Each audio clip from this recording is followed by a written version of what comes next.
Correcting a missing file in IWP. Today we're going to find out what happens when you have a broken media link in IWP and how to correct it. So, say you wanted to insert a media file in IWP, for example, like a picture. I have pre-selected a picture of baby cows on a haystack. So I went to Pexels and just took this picture, and I'm going to copy the image, and I'm going to insert it into IWP right here.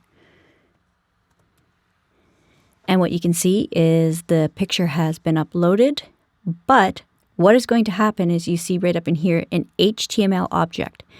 I'm going to save the picture, and you're going to see what happens when we try to upload it live.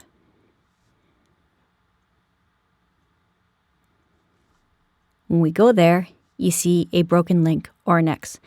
This is what you need to do to correct that problem. You need to go back to where your original image is. You need to save this to your laptop, to your PC, or wherever you need to have it originally saved. So save image.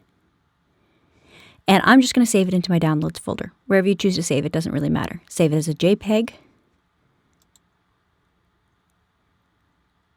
Right?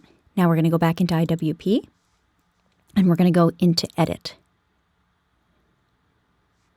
As we're in Edit, we are going to go into Insert Media,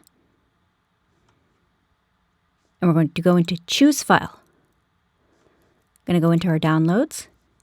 We're going to see right here, it's a free photo of baby cows, which is where I found media. We're going to click Open. Now, this is where you could insert your alternative text. I've already pre-written something out, which was 2 newborn black and white spotted cows. And the name of it is Free Photo of Baby Cows on Hay. We're going to save it.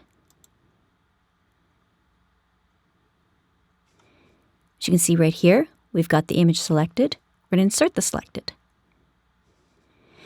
Now, scroll down a little bit. This is where you can choose to make the picture size whatever you want. Extra large, extra small. I'm just going to make it a medium-sized picture. And this is also where you can choose to insert the link to your media. You would go back in, find the correct URL, copy, and paste it right in here. While you're uploading, always remember to check the green box, the green check mark, and hit Save. Now, as you can see, this image displays correctly, while this one is still incorrect. And that's everything that you need to know about fixing and broken inserted media link. Thank you.